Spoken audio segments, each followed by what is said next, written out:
Drama serial रद्द अब बहुत ही इंटरेस्टिंग होने वाला है, क्योंकि दोस्तों आने वाले एपिसोड में आप सालार का एक अजीब ही रूप देखने वाले हैं। सालार जो कि दोस्तों बहुत ही बुज़दिल और डरपोक सा दिखाई दिया गया है, अब वो दोस्तों ईमान की वजह से बहुत ही ताकतवर और बहादुर हो गया है। रिसेंटली एपिसोड में तो आपने यही देखा कि वो अपने भाई से किस तरह से बात करता है जब वो ईमान का हाथ पकड़ता है, और उसका भाई भी अब समझ जाता है कि अब सालार वो नहीं रहा। इसलिए दोस्तों यहाँ से अब सालार का एक अलग ही रूप की शुरुआत हो चुकी है। आने वाले एपिसोड में आप देखेंगे कि सबसे पहला सीन तो यही होगा कि लायक आकर ईमान को कहेगा कि अब तुमने क्या फ़ैसला किया है। तुमने 2 दिन मांगे थे और अब वो पूरे होने को है। अब तुम अपना जल्दी फ़ैसला सुनाओ और इस कागज़ात पर साइन करो।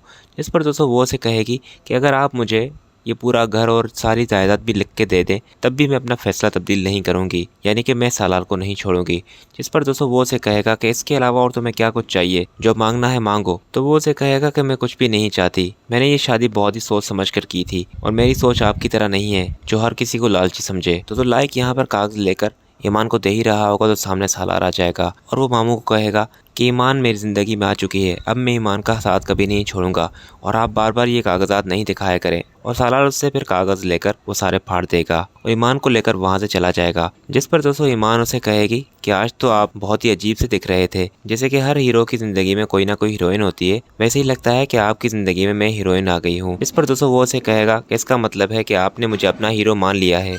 और फिर दोस्तों इसी बात को लेकर ईमान उसे यही कहेगी कि इसी तरह से हमेशा लोगों को फेस करना सीखें, लोगों की बातें सिर्फ सुना ना करें बल्कि उन्हें जवाब भी दिया करें। सालार कहेगा कि ये सब कुछ आपकी वजह से ही हुआ है, इतने सालों से जो मैं महरूम था जिस चीज़ के लिए वो मुझे मिल गई है, अब मुझे किसी का भी डर नहीं।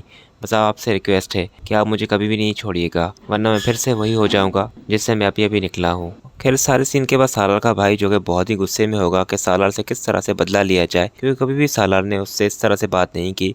वो अपना गुस्सा जाकर अपने कमरे में निकाल रहा होगा तो उसकी माँ आएगी और उसे कहेगी कि क्या बात है। जिस पर वो उसे सारी कहानी बता देगा कि सालार ने उसके साथ किस तरह से बिहेव किया है। वो उसे कहेगा कि सालार को तो मैं नहीं छोड़ूंगा।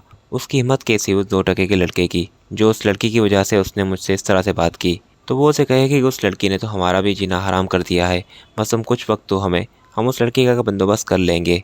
और फिर जैसे ही वो वहाँ से निकल रही होगी तो ईमान भी खड़ी होगी और वो ईमान उनकी बातें सुन लेगी। ईमान उसे कहेगी कि जो भी बोलना है मेरे मुंह पे बोला करें, इस तरह से मेरे बारे में साजिशें करना अच्छी तो बात नहीं, और वैसे भी आप जो भी करना चाहें आप उसमें कभी भी कामयाब नहीं हो सकती, क्योंकि मेरे साथ अब सालार है और जब तक वो मेरे साथ है आप लोग मेरा कुछ भी नहीं बिगाड़ सकते।